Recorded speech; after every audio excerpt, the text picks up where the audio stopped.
We are here right now at the Second North Defense and Survival Con dito sa Cordillera Convention Hall, Baguio Country Club. And we are going to ask random people kung ano ang kanilang preferred home defense weapon at ang kanilang EDC or everyday carry.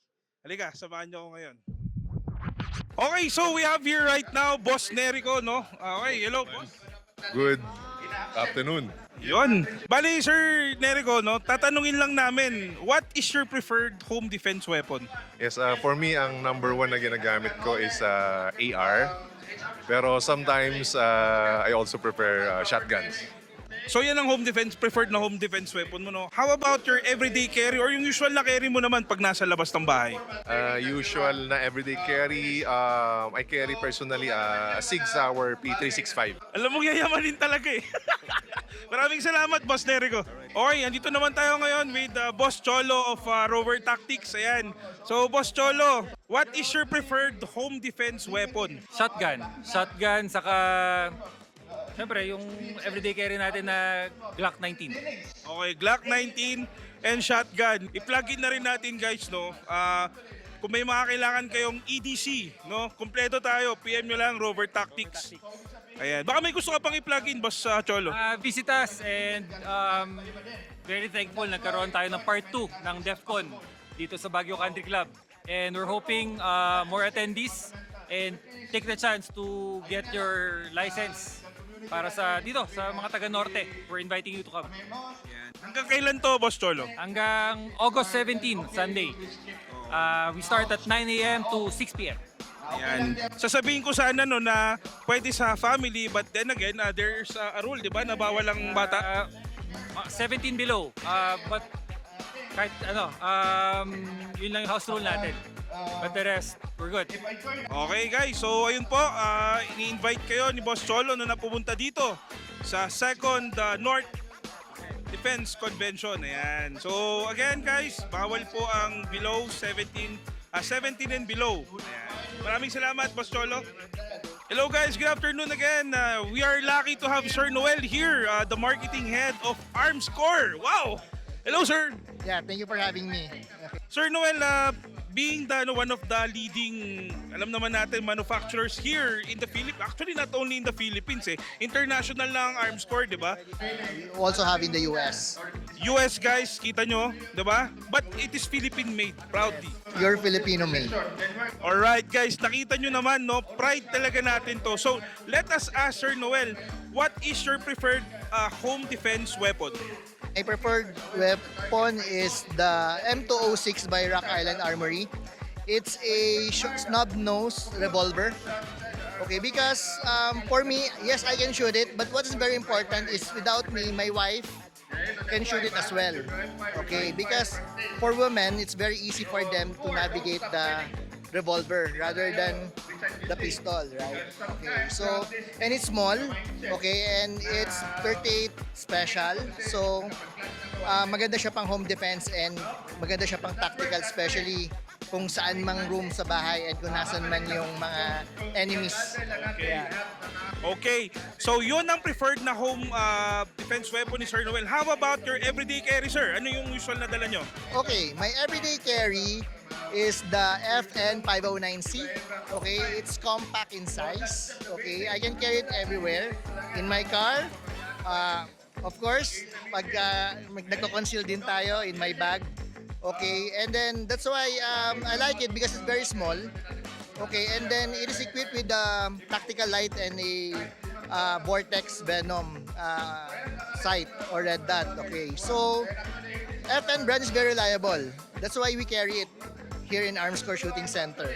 Okay, thank you sir. But while we still have you here, baka may gusto kang i-plug in or invite yung sa mga listeners natin? I would like to invite everyone for our mega sale, Arms Corps mega sale this coming August 22, 22 in Marikina. Okay, I hope you can come.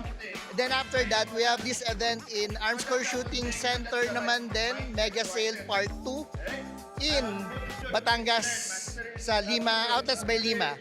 Okay, so we will be there on September 25 to 28. Okay, then after that naman in October, we have the Tax Expo in Davao. Yes, okay. Then, of course, you would see us in every gun show event like the DSAS, and of course, like I mentioned, TAX, and of course, Mega Sale. And hope you can all come and you're welcome. Okay, thank you very much, Sir Noel. Okay, so we have here, sir, ano pong pangalan nila? Aldo, Sir Aldo, what do you do for a living?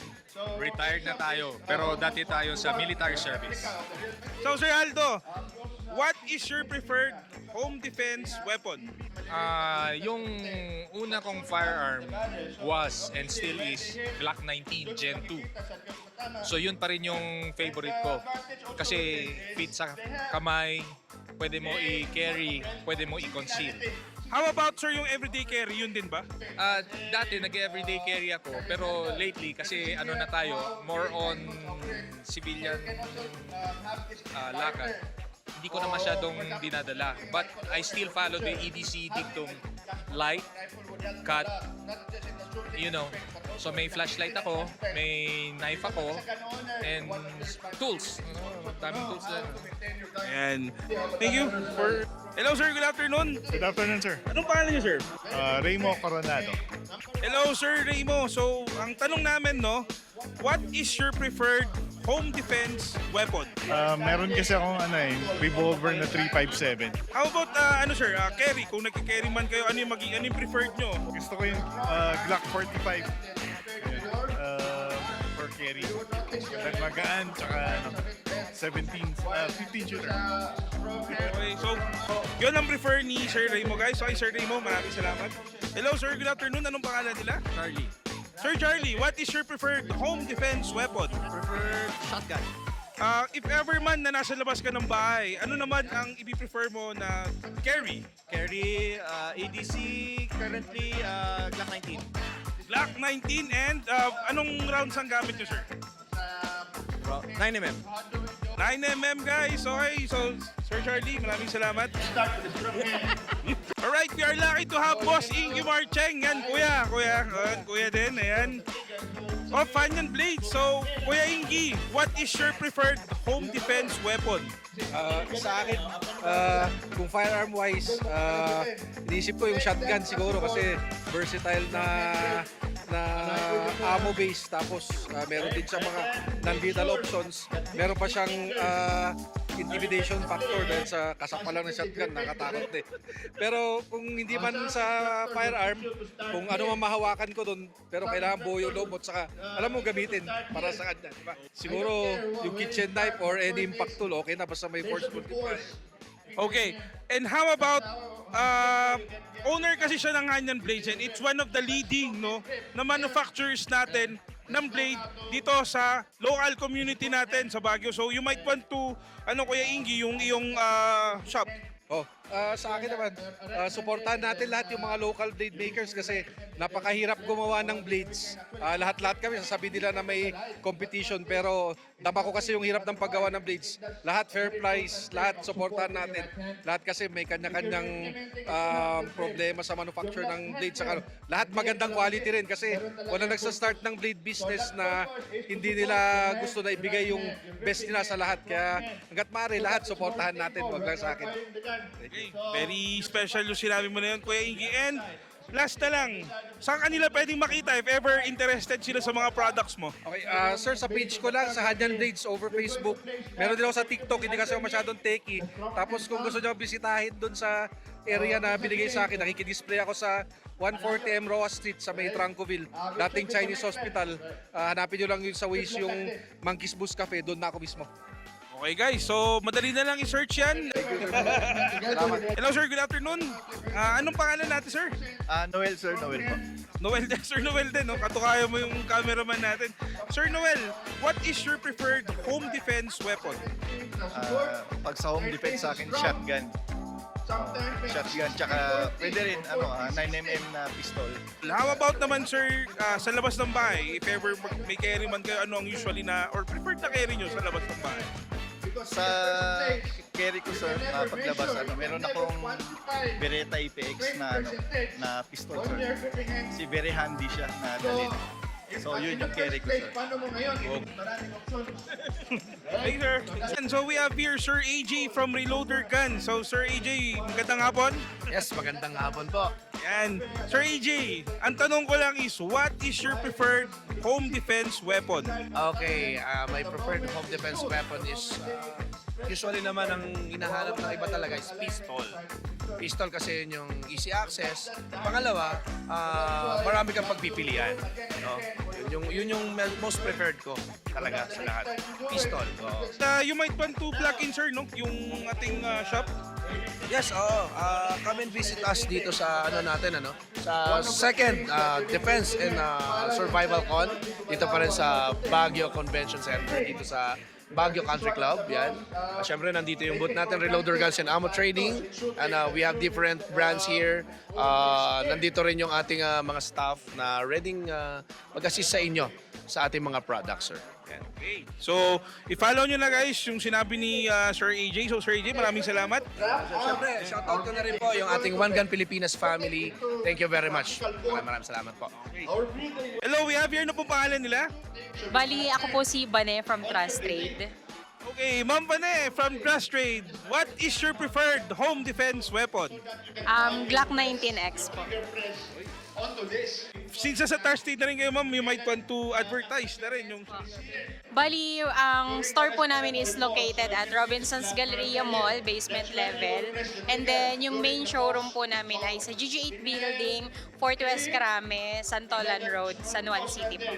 And may page din ba kayo online? Trust Trade po, yung may blue check. Ayun, so may verified page sila guys. Pag walang ganun, hanapin natin yung meta-verified. Ayan. Maraming salamat, Ma'am Vanessa. Ayan. Alright, so we have here Sir Jadrick of Next Torch. Hello, sir. Yes, sir. Hello, sir. Ayan. So, Sir Jadrick, what is your preferred home defense weapon? For me, Glock. Glock 19 Gen 5. Baka MOS pa yan. Non-MOS. Pero Glock 19 Gen 5. So, 9mm, no? Hey guys, pag gusto nyo ng mga product ng Nextors, yung pinaka-office namin at saka store, nasa Makati Avenue, Travelers Inn Condominium, Rome 301B, 3rd floor, Makati Avenue.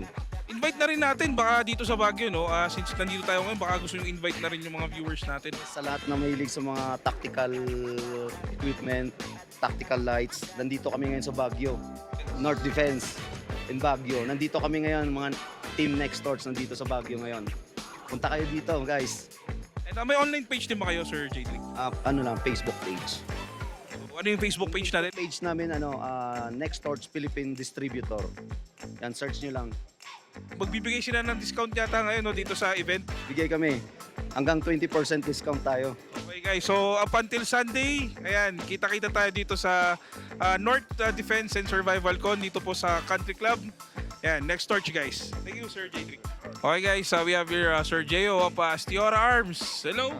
DJ of Stiora Arms. So, about sa home defense, what I could recommend, no, in terms of firearms, I don't really recommend a specific brand or model of firearms as long as kung pang-defensa, make sure it's all stock, it's a point-and-shoot gun, and then most importantly, once you have a gun already, get trained, get proper training, and always keep on, progressing your skills. Dry fire every day, and then go to the range frequently to apply the dry fire practice that you had, and then eventually you will notice na you will have a sense of awareness na wala sa mga common civilians. So yun lang ma-recommend ko if you really are serious in your personal defense, get trained and then have the right tools for it. And guys, so that's Sir Jeo of Stiora Arms. Pwede ka nilang i-follow sa Facebook. Yes, you can follow us sa Facebook and Stiora Arms. You can search it down, STORRAARMS. And then you can also see our posts. You have educational posts out there. You can scroll down a bit and then read the post sa mga captions, or you can learn something from it. And then also, most importantly, sa mga classes din namin. Okay, so thank you, Sir Jeo. Maraming salamat, brother. Hello, ma'am. Hello po, sir. Anong pangalan natin? Cindy po.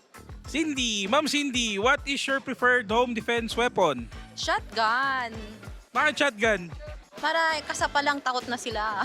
Ah, scary. All right. And what do you do for a living? Dentist po. Dentist, may sarili ka bang clinic? Meron po. O, i-plug-in natin. Jong Dental Clinic po sa may City Hub, Leonard Wood Road, Baguio City.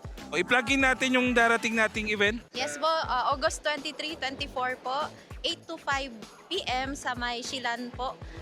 Lahat ng practical shooters iniimbitahan po namin para sumali. First President's Cup ng Philippine Dental Association, Baguio City Chapter po. Sino yung presidente? Si Dr. Joby Ibanez po. VP ka, di ba? Hey! Okay guys, so lahat ng mga practical shooters natin, ayan, mag-join tayo sa Shoot for a Cause din ng sa August 23 to 24 sa Shilan. Ayan. So shoutout din kay Sir Wilbur ng Shilan Firing Range. Hello Sir Wilbur. See you soon. Okay. Thanks ate. Alright guys, we have here Manong Hans of Hansis Binalot. Ayan. Kumusta Manong Hans? Oh, good. Alright. So what is your preferred home defense weapon? My wife? Pasensya na lang pag merong matutulog mamaya sa labas ng bahay.